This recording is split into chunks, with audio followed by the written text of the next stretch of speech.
Queridos, nesta noite nós vamos falar sobre o poder da visão. A visão tem poder? Eu quero contar uma história para vocês que aconteceu comigo na minha infância. Uma vez eu brincando com os meus irmãos no sítio, eu fui criado no sítio lá no Maranhão, e nós estávamos à beira de um rio, de repente ouvimos um barulho e nós fomos andando em direção àquele barulho. E de repente nós vimos sobre o rio, pendurado no galho de uma árvore, uma cobrinha, e essa cobra estava enrolada em um sapo, tinha enrolado o sapo e estava ali apertando o sapo para depois degustá-lo. E o sapinho ali desesperado, gritando, querendo escapar. Então, eu não sei se vocês já viram uma cobra pegando um sapo ou pegando algum outro animal, algum outro bicho.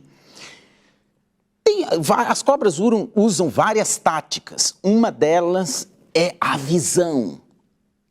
Às vezes ela encara um passarinho e fica olhando atentamente para o passarinho. Quietinha, parece que ela nem respira. E o passarinho parece que fica hipnotizado. E a cobra lentamente vai se aproximando do passarinho e ele fica ali imóvel, não consegue se mexer. E quando ela está numa distância apropriada, ela dá o seu bote certeiro, agarrando a sua presa. Então, a visão tem um poder fantástico e ela pode ser usada de diversas formas. Quando nós abrimos a Bíblia, no primeiro livro da Bíblia, e lemos a primeira história, a história da queda do homem, a Bíblia destaca ali a questão da visão. E vendo a mulher que aquela árvore era agradável à vista. Percebeu que a Bíblia faz um destaque à visão? Vendo a mulher. Infelizmente, a visão não foi usada naquele momento para ser conduzida a Deus, mas infelizmente foi usada para ser conduzida à tentação, conduzida ao mal. No livro do Gênesis ainda, no capítulo 19, nós encontramos a história da saída de Ló de Sodoma e Gomorra e a destruição daquelas cidades.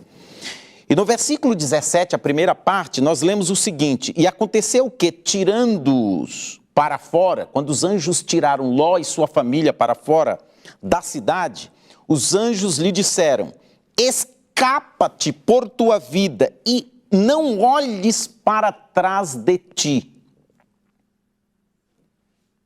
Não use a visão para olhar para a cidade. Não use a sua visão para te prender às coisas da cidade. Não olhes para trás de ti.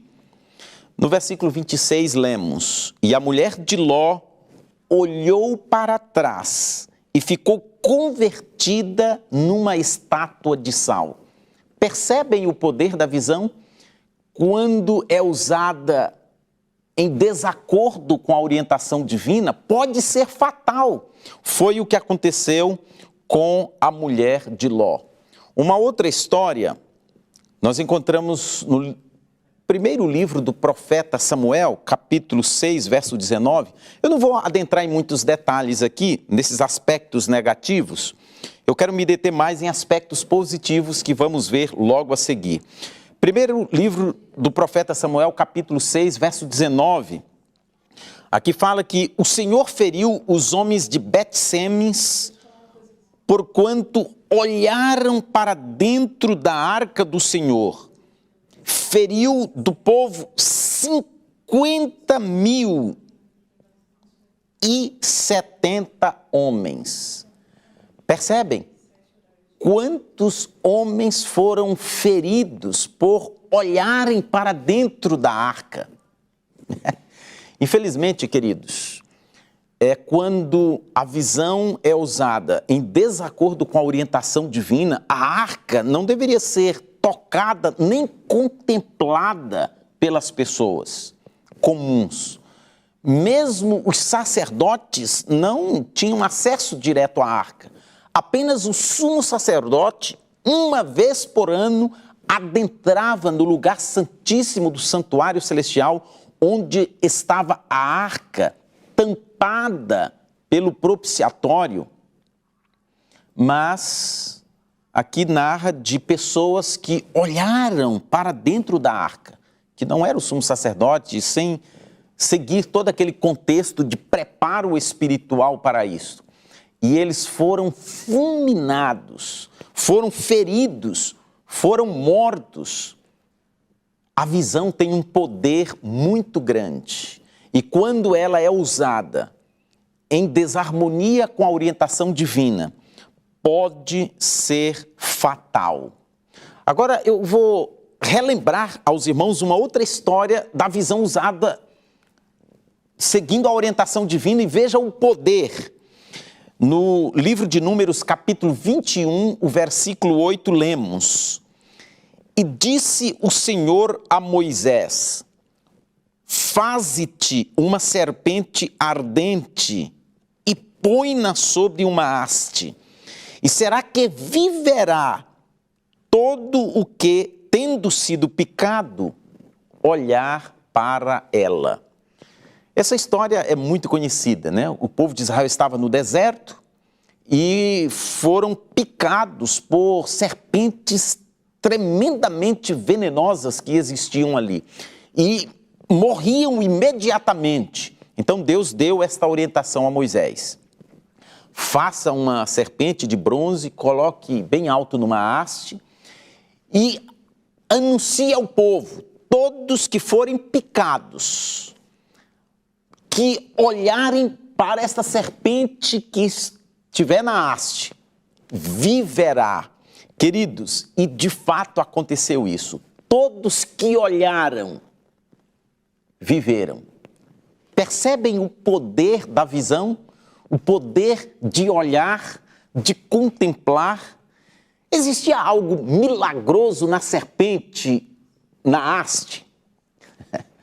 De fato, não existia algo milagroso. Ali era um ato de fé. Quando as pessoas olhavam com fé, então viviam. Essa questão de olhar com fé, Jesus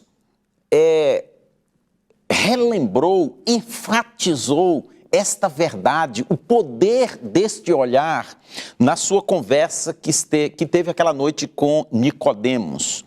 Nós percebemos isso no Evangelho escrito por João, capítulo 3, os versos 14 e 15.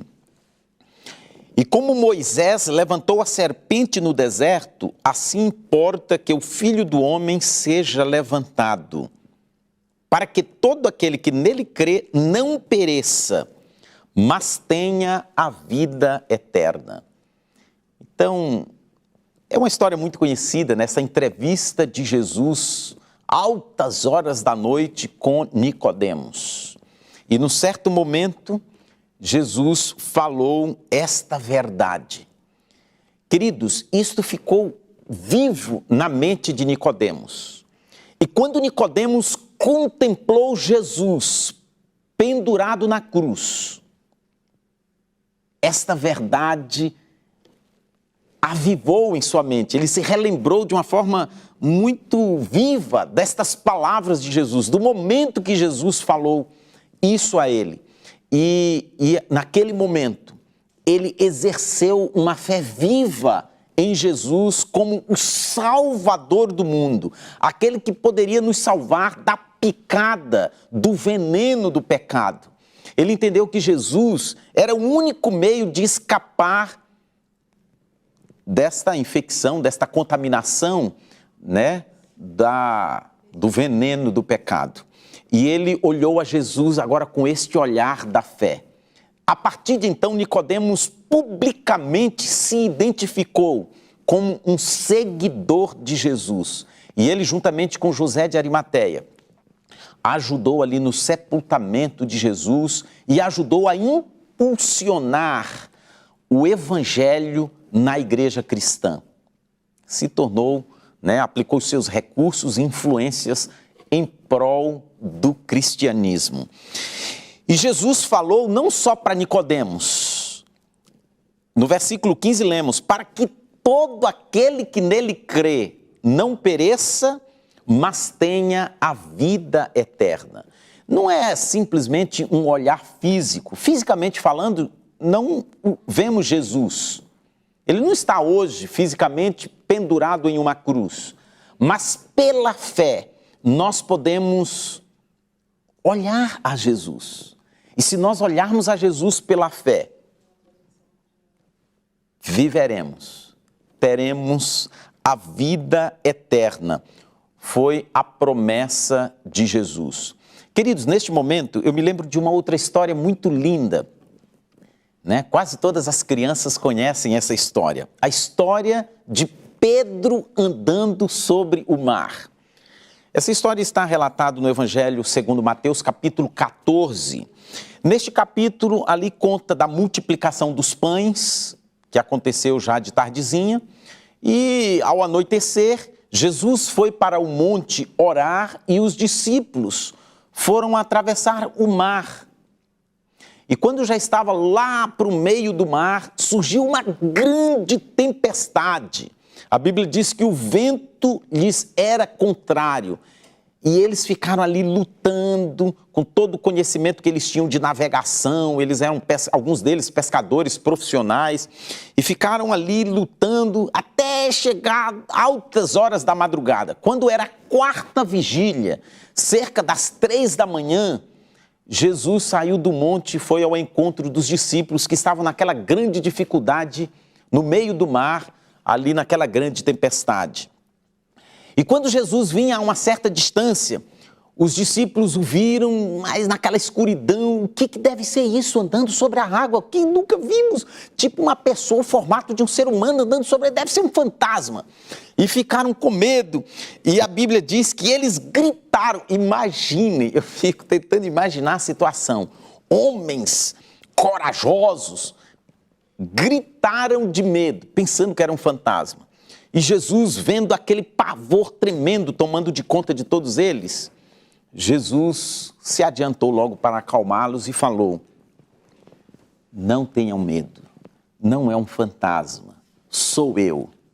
E Pedro disse: Senhor, se és tu, me ordena, pede para que eu caminhe sobre a água e vá ao teu encontro caminhando sobre a água. E Jesus disse: venha, Pedro.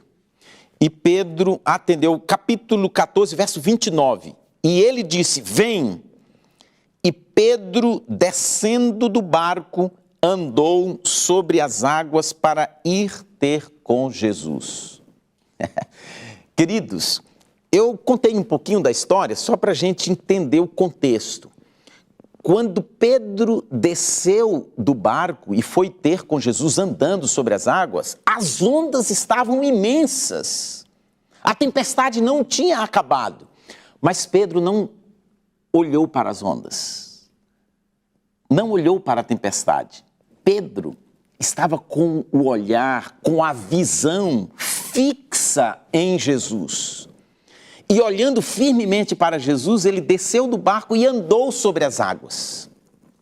O versículo seguinte, o versículo 30 diz que: e Pedro, olhando para as ondas, temeu e começou a afundar.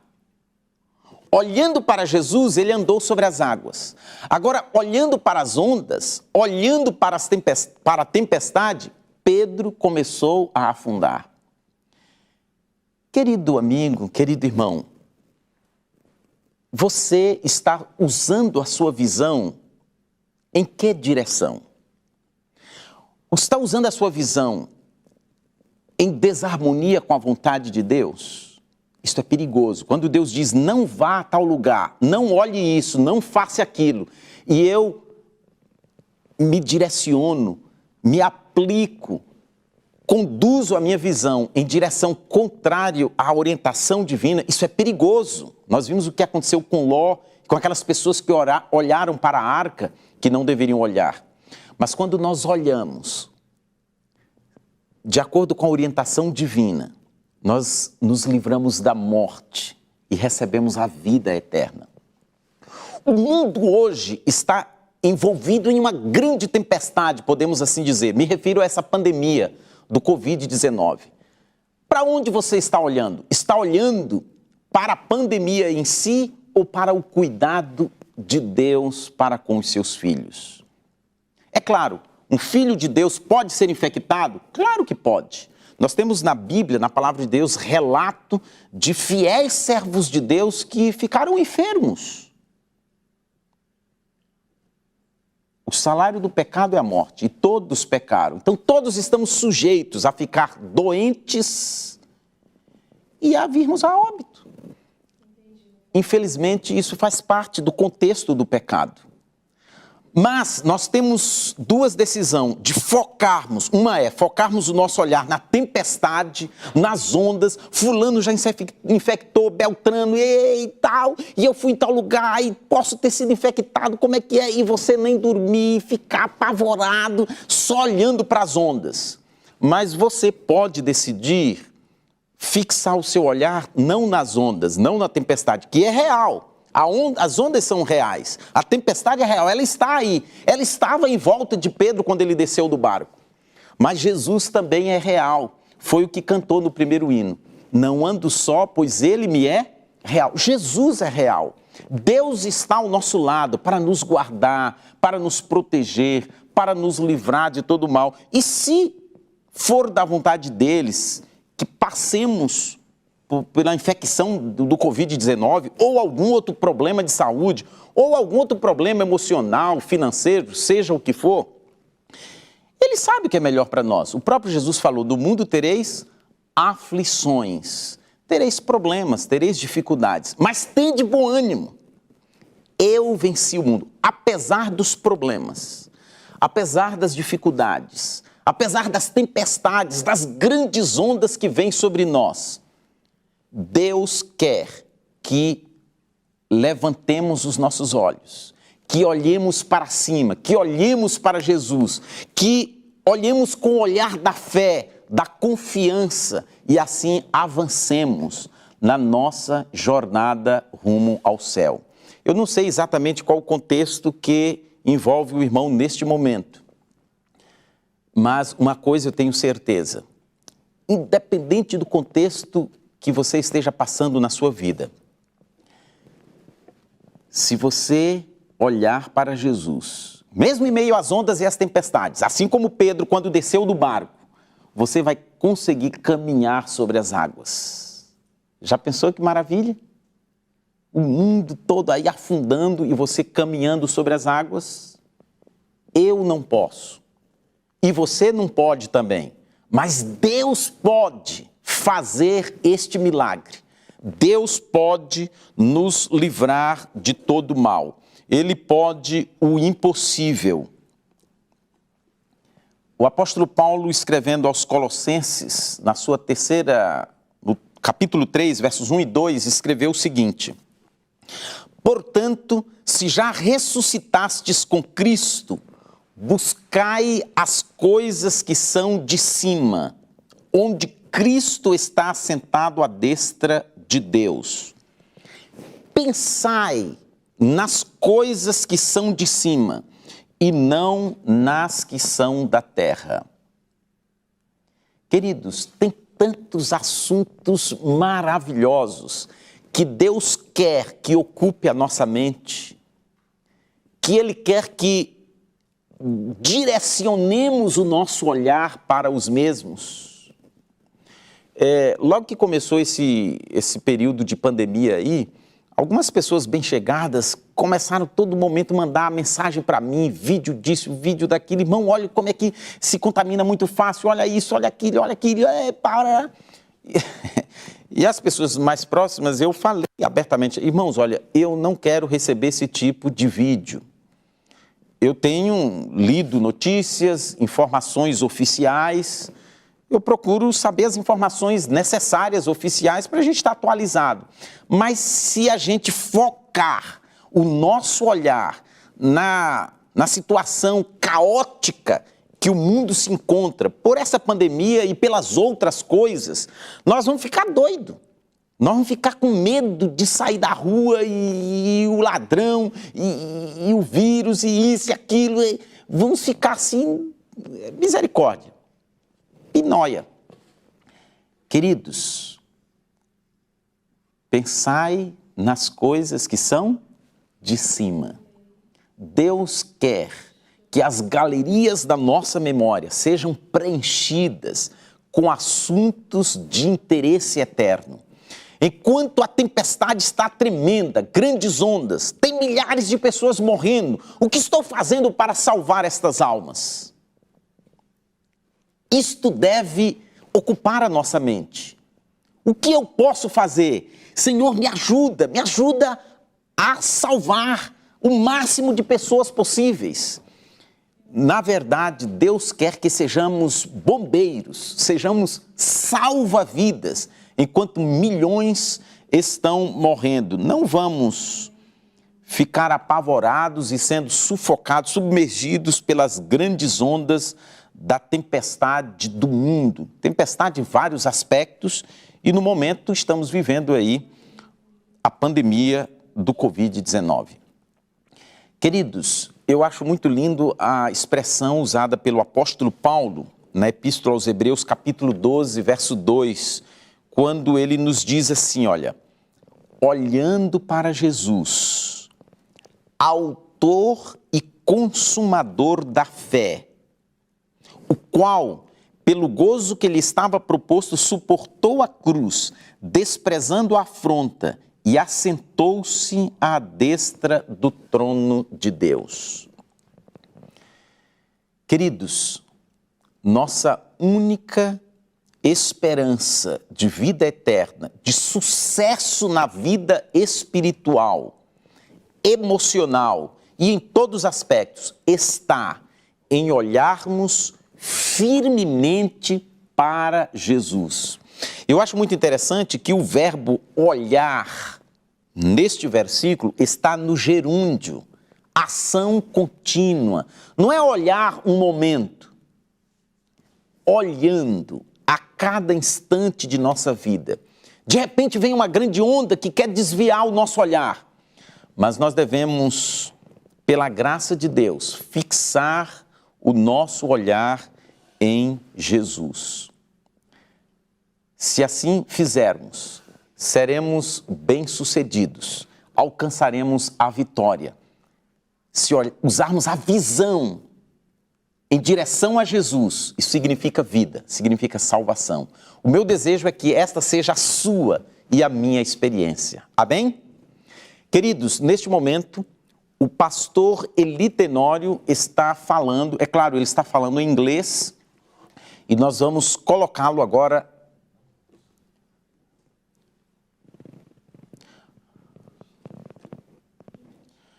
Nós vamos colocar, eu não recebi todos os detalhes técnicos aí, mas no chat estão colocando o link da transmissão lá do irmão Eli.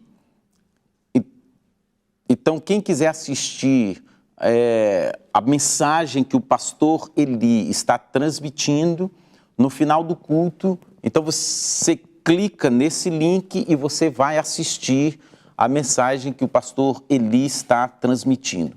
Mas neste momento já são 20 horas e 15 minutos aqui no horário de Brasília, o horário que foi anunciado no informativo oficial da Geral, convocando, solicitando os nossos irmãos do mundo inteiro para nos unirmos em oração pela família Silva. Então nós vamos também participar deste momento de intercessão. E nós não estaremos orando somente pela família do pastor Davi Paz Silva e a sua esposa, a irmã Alexandrina, mas estaremos orando em especial pelos irmãos que foram infectados pelo Covid e entraram num quadro clínico delicado, e outros que não foram pelo Covid, mas que também estão em quadro clínico bem delicado, vários dias internados na UTI. Eu me lembro aqui do pastor, eu falei Mário Linares, mas é Carlos Linares, né? Mário Linares é o nosso diretor de comportagem da Conferência Geral, que é filho do pastor Carlos Linares. E o pastor Carlos Linares também tem um filho chamado Carlos Linares, que é o atual presidente da ASMIN. Então nós vamos, neste momento, orar pelo pastor Carlos Linares, pelo pastor Davi Pai Silva, sua esposa, e vários outros irmãos. Eu não tenho o nome de todos os irmãos aqui, mas tem vários outros irmãos que estão enfermos, que têm enviado pedidos de oração aqui no chat da TV Conectados, e Deus sabe o nome de cada um dos irmãos, Ele conhece por endereço, Ele sabe o quadro clínico que cada um se encontra, e neste momento nós vamos fazer uma sessão de oração, nos unir com a família reformista ao redor do mundo, em oração ao Senhor. Então convido você para que também, com reverência, nos prostremos diante do nosso Deus e vamos dedicar este momento especial em súplica ao Senhor.